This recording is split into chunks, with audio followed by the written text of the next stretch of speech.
Hi, I'm Tim. Welcome to Watchbox, and thanks for logging on. This is Watches Tonight. This evening, we chat live, discuss independent brand watches for $10,000 or less, and I share your viewer wrist shots tonight on Watches Tonight. We have Edward K. Ledden of Sweden in the box, Soma R., Matt Foster, Arto Charles from New York City, Enrique Casiano, and Eric R. joining from Southern Utah. I also want to remind you that if you like the show, you will love the in-person experience. Get closer to the watches you see on the screen with yours truly. Make it happen with our luxury lunch giveaway. Check the link in the description. You can also see the link to have lunch with me, Tim Masso.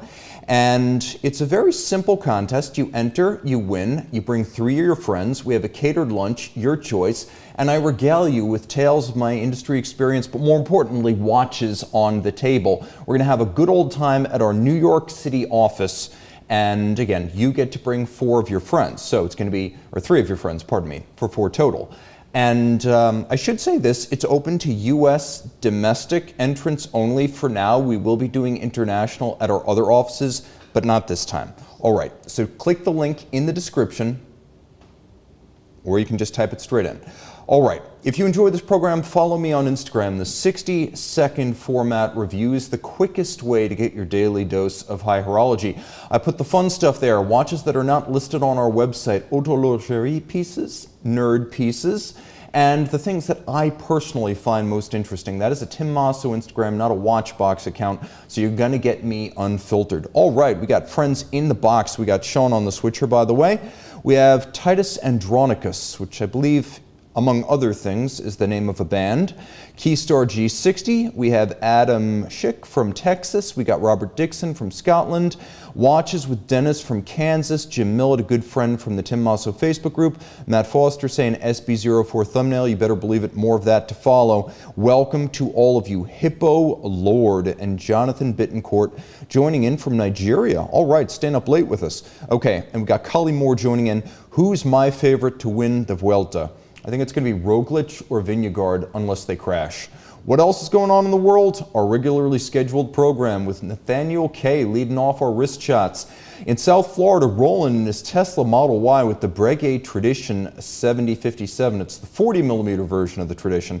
Peter S. of Canada wins the day, maybe even the days plural, with his Ferrari 812 GTS and Panerai Luminor 1316. Adam B. has a watch after my own heart with his Zenith Windsor Annual Calendar Boutique Edition with smoked palladium dial, Ludwig Oxlin Annual Calendar, and Zenith El Primero base. Oh my gosh, I love it so much.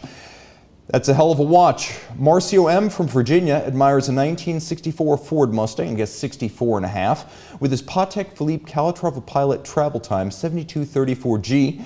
And Matthias B. from Vienna hits the road with his vintage BMW 1602 and Rolex Milgauss Z Blue. Send your wrist shots to mondaymailbag@thewatchbox.com. See your pieces on these pixels.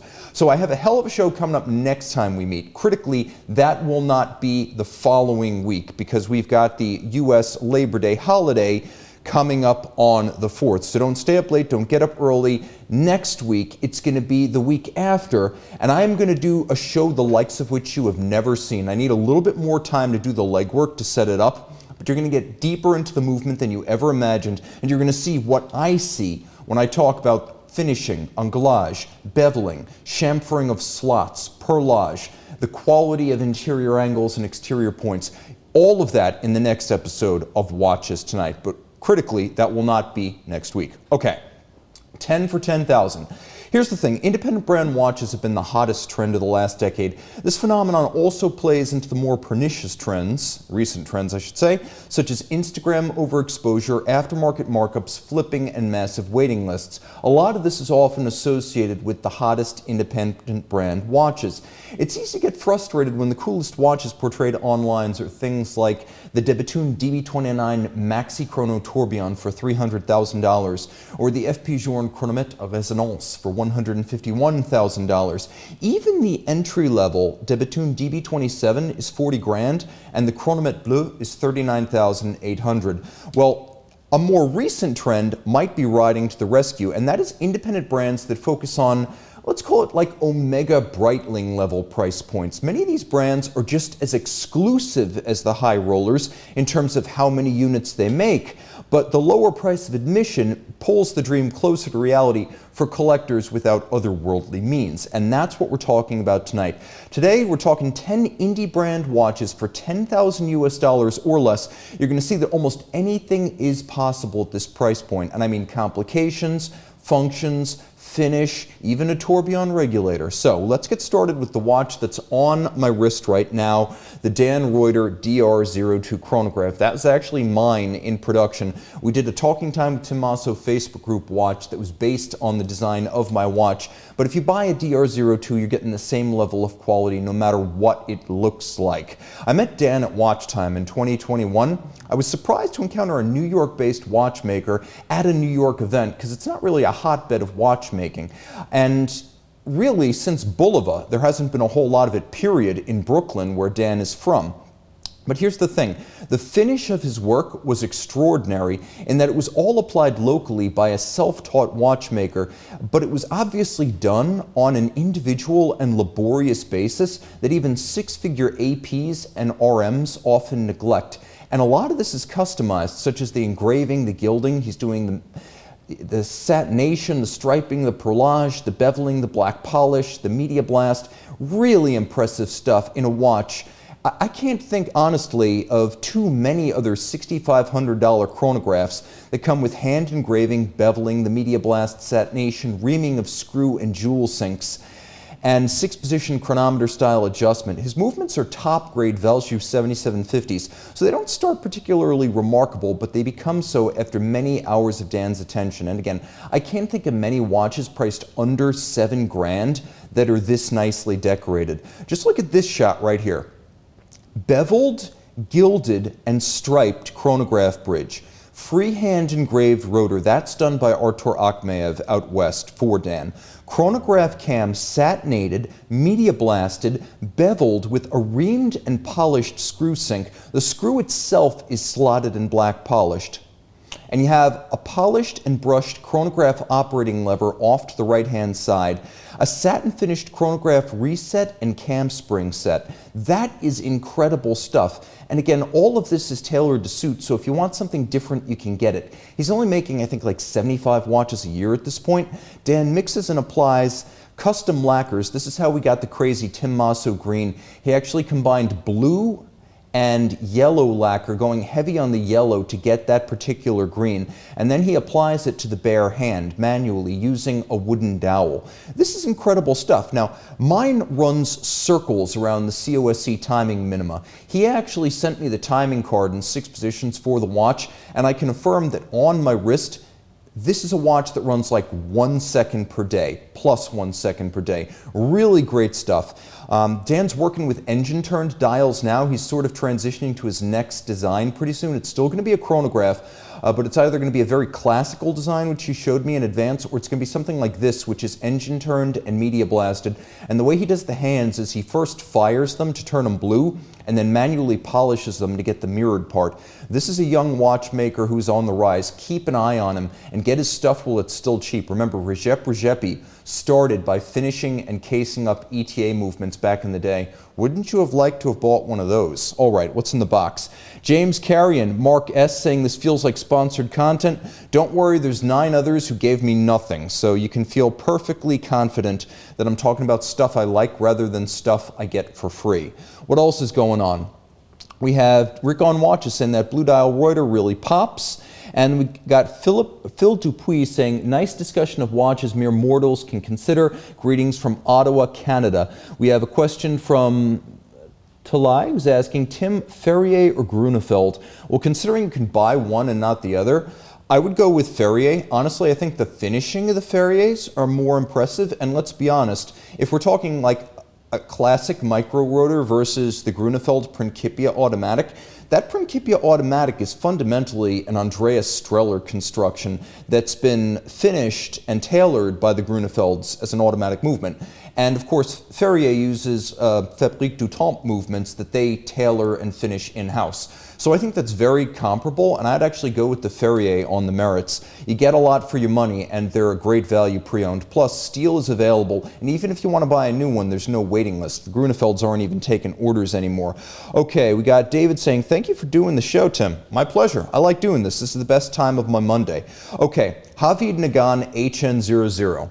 This is a watch I've had first-hand experience with right from the beginning. I actually met brand founder Aaron Bezirkanian at Watch Time LA in May, I believe it was May of 2019, and I didn't know what to make of his odd blue translucent 3D printed case prototype. When you see something that preliminary and that raw, you just can't draw conclusions, but he seemed like a really driven and focused guy who loved watches. So, okay, cool. Let's see where this leads. It looked a little bit like a dog toy version of a watch being basically made of plastic, and I've seen too many dreamers who got to the plastic model stage or paid a graphic designer to create cool concept photos, and often that's the last you hear of that kind of project. But a few months later, Aaron followed up with actual hardware, and this is the case model design that he texted to me. So now it existed in metal, and he actually had suppliers building raw parts. This is like an Abausch, but for a case. Now we're getting somewhere with actual prototype pieces. A planned manufacturing partner, he assured me he had one, and sub-assemblies like this dial render that Aaron sent a little bit later started to give me the impression that he was going to go the distance with this project. So the actual watch became available in 2022 at a surprisingly accessible $8,000 with engineering and movement by redoubtable manufacturer Schwarz-Etienne of La Chaux-de-Fonds. They're making everything down to the hairspring and the balance. So this is impressive stuff. At 40.7 millimeters at grade 5 titanium, which is the good type, the watch turned out to be a great fit on my wrist, powered by a cool movement, which you can see right here is a micro rotor and nickel anthracite coated. And it's got a curved back, which means it wears a lot like an RM tonneau, which is to say very nicely. It's also under 12 millimeters thick, which means it really fits quite nicely for something that looks at first glance like it might be huge. It only looks that way in photos. On the wrist, it's a great fit. And I would also say that the Schwarz-Etienne ASE 200 is used by high-end applications like the Roma Synergy by Kari Voutilainen and also GOS, the Swedish watchmakers slash blade makers. They also use the ASE 200. It's a real credentialed high horology, 86-hour power reserve, 30 millimeter plus micro rotor automatic. This is the good, this is what you want to see. This isn't Sellita, this isn't Soprod, this is a small brand that barely ever gives anyone a stock version of the movement. It almost always features some sort of customization for the customer. So the watch was well received and maybe sold out at this point, but reach out to Aaron and see whether any slots remain for the solid Swiss-American-Armenian hybrid product. And that's sort of what it is. He's combined Swiss watchmaking with the fact that he is an American and his family heritage is Armenian, and that's actually where the name of the company comes from. So reach out to Aaron, see how it's going. He might have sold these out, but there will be another Javid Nagan after the HN00, and this will be a fun brand to follow out of the West Coast. Okay. Torsti Line, Galitis 3.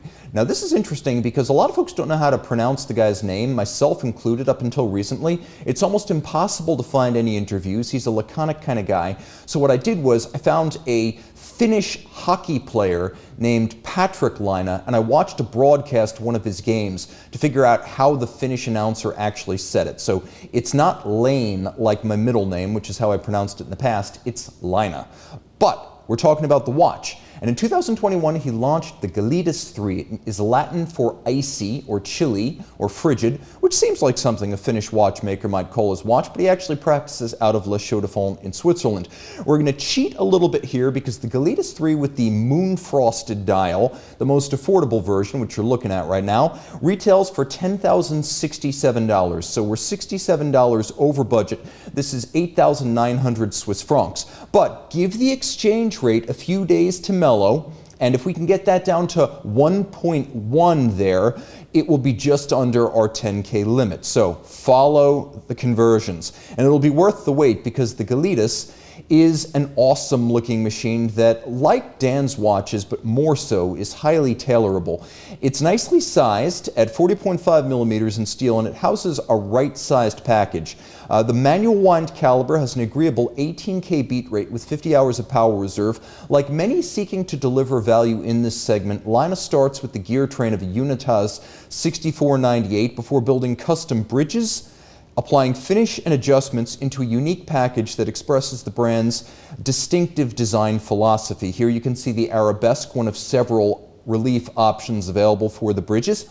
Several of those are available, but beveling is outstanding, which you can just barely see here, but I'll have some more shots. What really stands out is the solarization on the crown and ratchet wheel. Look at that. That's as fine as anything you'll see in glasuta. You can also see that the adjacent bridge has been beveled beautifully to a broad mirrored edge. The escape wheel and the balance cocks are made of steel, so they're satin on their tops, but they're beveled and mirrored on their sides. And while we don't have sharp interior angles here, we do have sharp exterior points where bevels come to a point, and that's very difficult to do in its own right. You can also see that the jewel sinks are deeply scalloped and beveled internally, and that's something that only happens when you take the time to do it. You have to look hard to see that the crown wheel and the ratchet wheel, if we can go back to the solarization shot, you really have to look hard to see that the crown wheel and the ratchet wheel teeth aren't micro-beveled, that the screws aren't hand-slotted, and that no interior angles are present on the watch, or that the regulation is by a humble Edicron. That, and I'd say the bridge reliefs are executed by mechanical means. If it were otherwise, this would cost 6 times as much as it does. It's a great value, and the finishing is awesome for 10 grand. If you can't afford or won't pay for Regepi, Voudelainen, or Grunefeld on principle, then you can get 90% of the satisfaction with the Galitis. This is a really cool watch to own, and it's going to be made at a craft rate of, only a few dozen at a time. There won't be 900 or 1,000 of these a year, and it is highly customizable. So if you have a little bit more money to spend, different colors, hands, guilloche, special treatments are all on the table. Spend a few thousand over the self-imposed limit, you could see the extent of what's possible. It really starts to become a little carry, and coming from another Finnish watchmaker, that's fitting. He's following in the footsteps of greatness. Even if you option up everything, it's still going to be under 20 grand. All right, let's see what you guys are saying. In the box, we've got 24 degrees. Let's see what you guys are saying here. It's a little bit difficult to follow the comments because someone comments, then everyone comments on the comments. We got Karsten joining in from Montreal. Sean Hansen joining in a little late. That's okay. We don't blame you for it. We have a comment from Thalai, stunning dial. We have Wolf Bright saying hi, Tim. Hi, Wolf. Good to see you, my man. Caliber YQG saying he's not a fan of that one. Okay, it's not for everyone. We have Gamby, who's happy I mentioned hockey. And then we have Matt Foster saying, like line I've been looking at for a while. And then we have Mark S. Will you do a Halloween episode this year? Absolutely. It'll be a Halloween/horror movie because I don't think a Halloween episode by itself is going to play. All right, viewer shots number 2. Thomas B. of Liverpool, UK. Home port of Titanic captures an array of Breguet watches, new and old. Jeff R. of Texas cruises with Mercedes-Benz S-Class and Rolex Submariner Blueberry. We got Christoph L. and his Zinn U50S scaling Mount Ampersand in New York.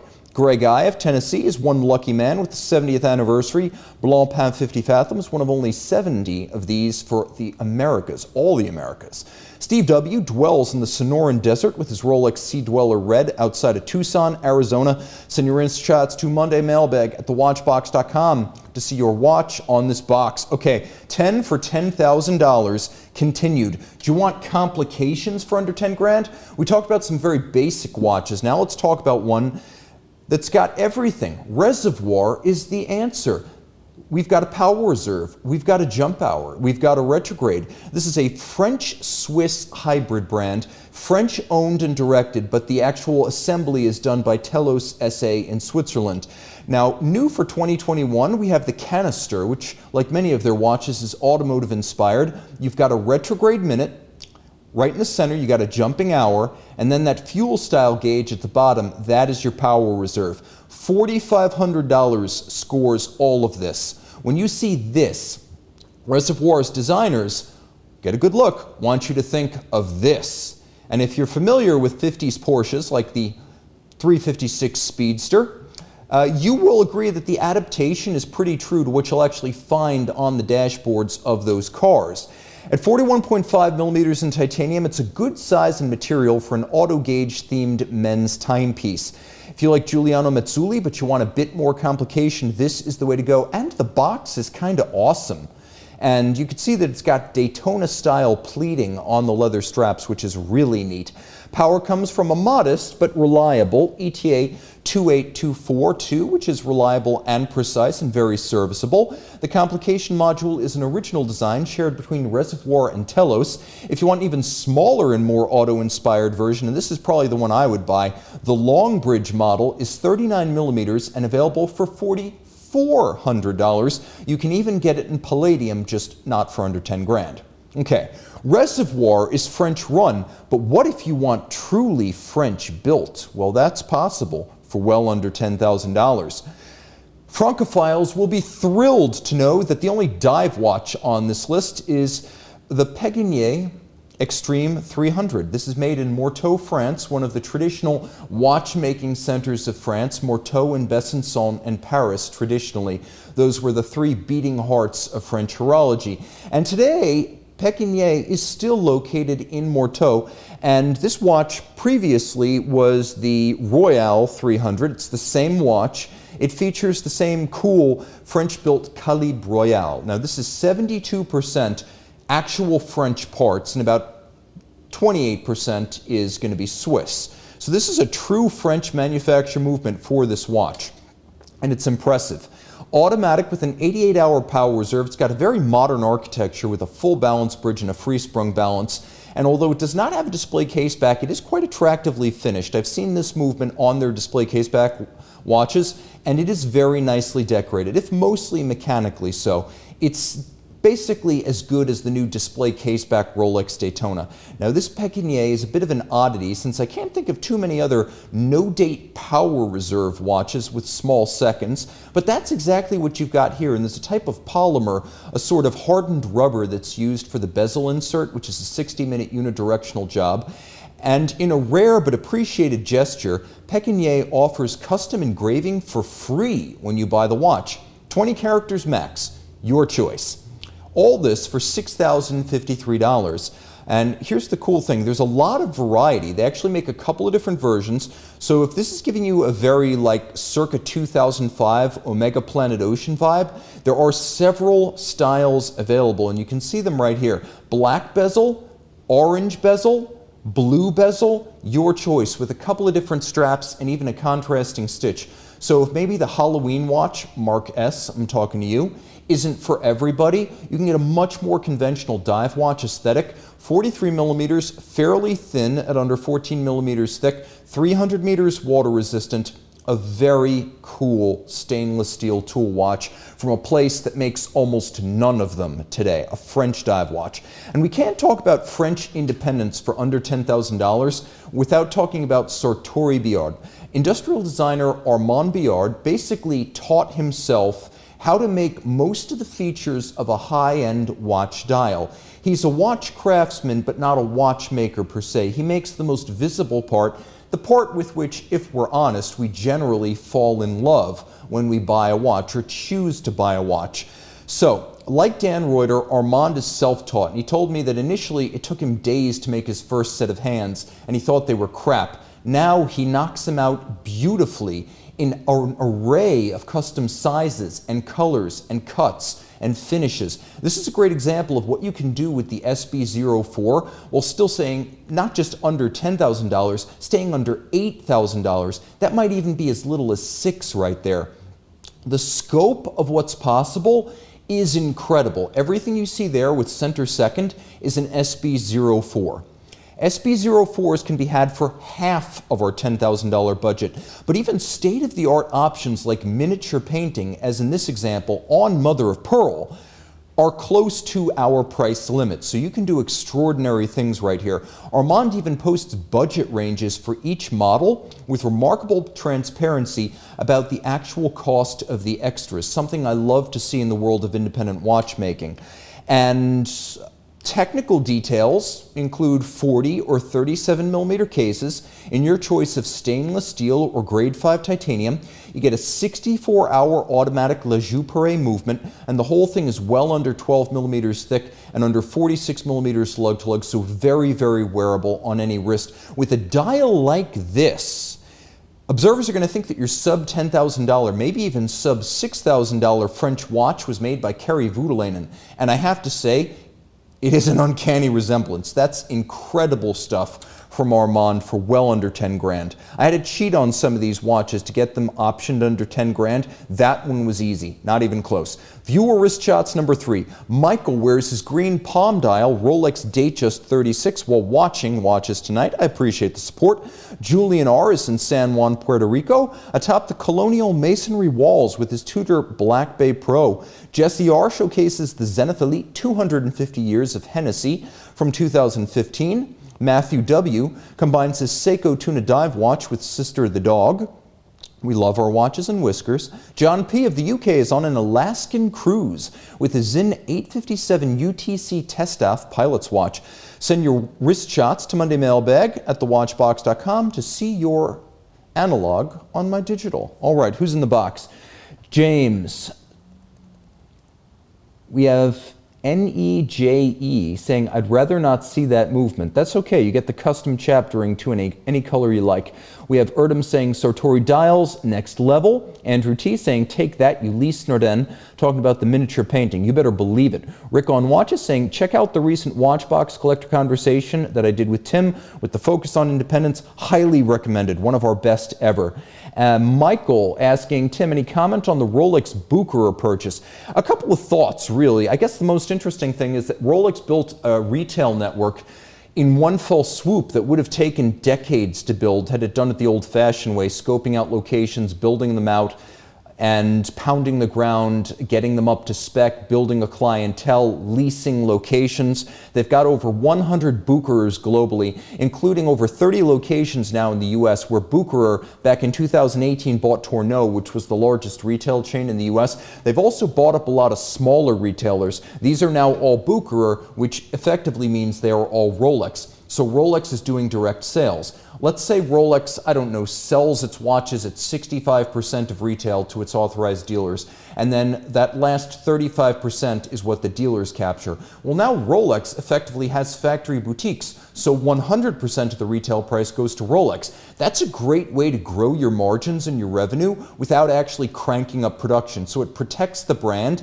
it doesn't raise the price, but it still delivers from a growth standpoint, which is pretty clever. Interesting to see what Rolex is going to do with Karl F. Bucherer, not the retailer, but the brand itself, as worn by, among others, John Wick.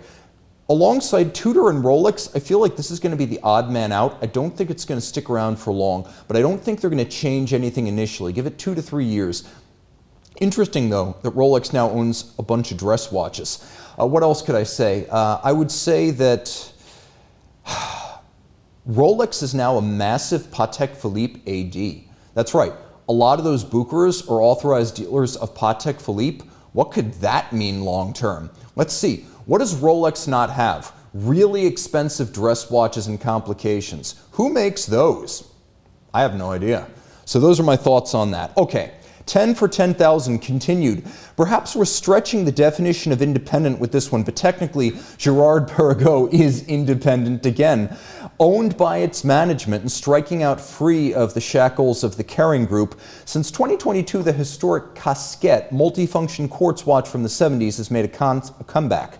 So, black ceramic and titanium, the 2023 Casquette Saint Laurent 01 is a 100-piece limited series that packs in the features for only $6,700. It's a revival of the historic 1976 to 1978 reference 9931, and the new Casquette features LED time, a perpetual calendar, a second time zone, and what's described as a secret date. Think wedding anniversary reminder, and you'll understand what they mean by that last one. A very cool watch watch that I would absolutely love to own. These are a great deal considering how much you're getting, and Girard-Perregaux is famous for making manufacture quartz movements dating back to the 1970s. The whole watch has always been Girard-Perregaux, and in scratch-resistant ceramic with a backlit LED, this is about as cool as it gets. A real alternative to a multifunction quartz like a Breitling Aerospace or an Omega X33. This isn't techno or pilot overload. It's just a bunch of really useful features in a fun, evocative package.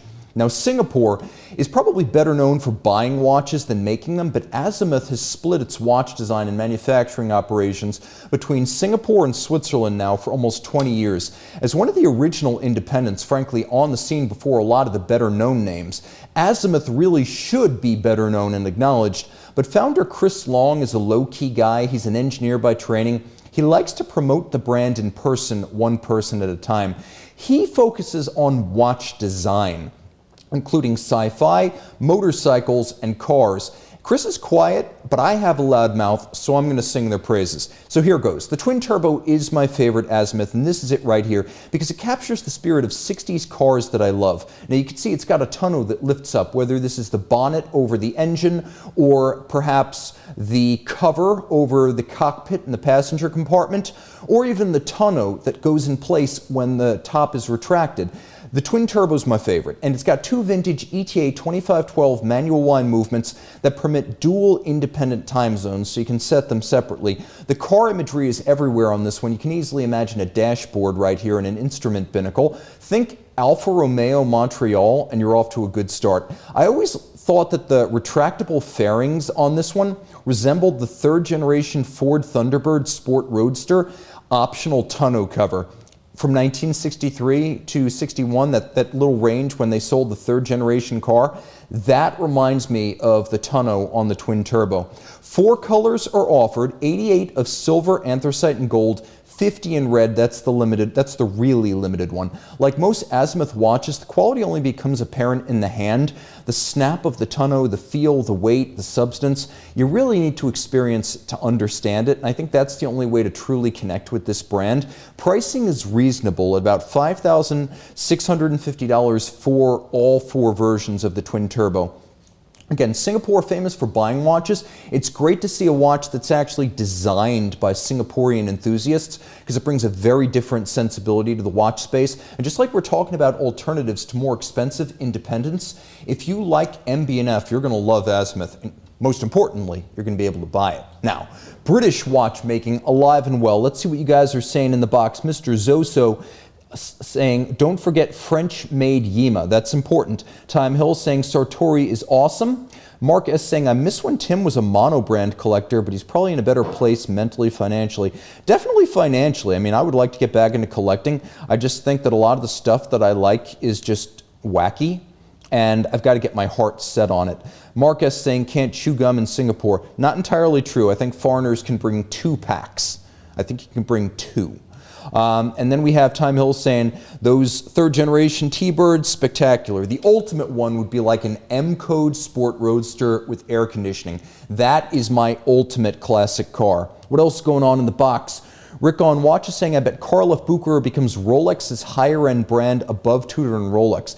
I have trouble believing that they would be above Rolex. Rolex average prices globally are higher than you think. Apparently right now it's about 13,300 Swiss francs. Now, let's talk about Garrick. Garrick in Norfolk, England. I actually have one of these. These are cool. Highly customizable S6 is their latest release, and it's got price ranges to love at about $6,300 US to $9,450. That's with every option. Guilloche, colors, hands, both style and the color of the hands. Movement finishing, tailoring, dials can be hammered, texture, or engine turned. There's 2 discs on the dial, and they're made of sterling silver, so you can have different patterns and different colors, and you can see the different hand designs that are available. I actually got one. That's it right there. It's serial number 001. It's a blast. It's like wearing an old English pocket watch on your wrist. A caliber finish can be tailored in both color and style. Again, think English pocket watch, circa like 1800, and you've got the idea. And then this is a really cool 42mm watch in steel. I'd say it's kind of like a British Portugueser in that it's a big, broad, flat, 3-hand, no-date dress watch that's the size of a sports watch. And some of the S6 specs are unexpected, including 100-meter water resistance for a dress watch, Rolex-style 904L steel, you can also get gold, and then factory timing statements to the effect of about 5 seconds daily, which is quite impressive, given that it is a simple manual wind movement. Now, the caliber is 6498 based, but the parts are fabricated and finished in-house. Garrick is also well known for communication, so even though there's a 32-week wait, you're going to get consistent updates from Dave Brailsford and Simon at Garrick with updates about where you are in the process and then photos as your watch starts to take recognizable form.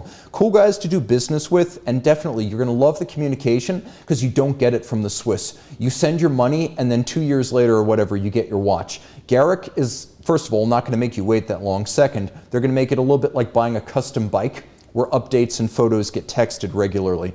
Okay. Here's another exchange rate cheater that I'm going to dangle, the Orage Lensman 1. So you may remember these guys from the solidly sub $10,000 Orage Tourbillon 1 of 2021. That was a very cool watch. The dial design with waffle aesthetic was maybe a little bit divisive, so they went more mainstream and upscale with the new Lensman 1. Now at current exchange rates, that's $1.13 per franc. The Lensman 1 is $10,169.10. If the dollar falls 2 cents, this will be $9,889, a Swiss tourbillon for under 10 grand. The specs are impressive. Before we talk about the magnifier, you get a flying tourbillon here with a 5-day power reserve. It's manual wind with a full silicon escapement and hairspring, so it's anti-magnetic, and it's timed to chronometer grade levels consistent with the ISO 3159, -4 + 6 seconds per 24 hours from the factory. The magnifying lens over the tourbillon is very Greubel Forsey, and it gives you a great view of the flying tourbillon, which does not have an upper bridge. You can see those iridescent blue silicon parts in there. The Lensman is 41 millimeters in diameter, 10.5 millimeters thick. It's made from grade 5 titanium and has 100-meter water resistance. Yikes, this thing is stacked. This is almost a sports watch. Take that, Richard Mille. This Orage, I should say, is a 2023 model, and they're going to make 500 pieces. If you want one, you might not want to wait too long on those exchange rates because the Tourbillon 1 sold out fast, and this is an even better watch. I think technically and aesthetically, I think it'll go faster. Okay, if you're still with me, let me recover your attention real quick with this adorable pug puppy who's trying to stay awake. That's my mom's pug, Squash. Okay, viewers shots number 4. Daniel J. of Hertfordshire, England, enjoys his broadsword hand Omega Seamaster Diver 300 meter. Kevin M. of Brooklyn captures his birthday gift, Franck Muller, Long Island, while actually on Long Island. Brandon R. treats us to a rare 2007 G-Shock G-Cube at Ocean Beach in San Francisco. Stephen E. dazzles us with the color of his Alexander Shukharov Candy Avant-Garde 2. And Lance L. from Bloomington, Indiana takes us home with his salmon dial Gerald Genta Arena by Retro. Guys, send your wrist shots Monday mailbag at thewatchbox.com. And I do want to see you guys in New York this fall. We're going to announce this on September 18th. So follow the link and enter to win a lunch with me, plus watches, plus your choice of catering, and bring 3 of your friends. All right, let's see. Did I miss any of these watches? I want to make sure that the number actually amounts to 10. I think we hit all of the 10 that I had in mind, although I was a bit all over the map with the delivery, so thank you, Sean, for bearing with me, and thank you for joining in. This was a lot of fun. So I will see you not next week, so we're going to be off for Labor Day, but the following week with the most expansive and intense view of movement finish you have ever experienced. Until then, time out, Tim out, and thanks for logging on.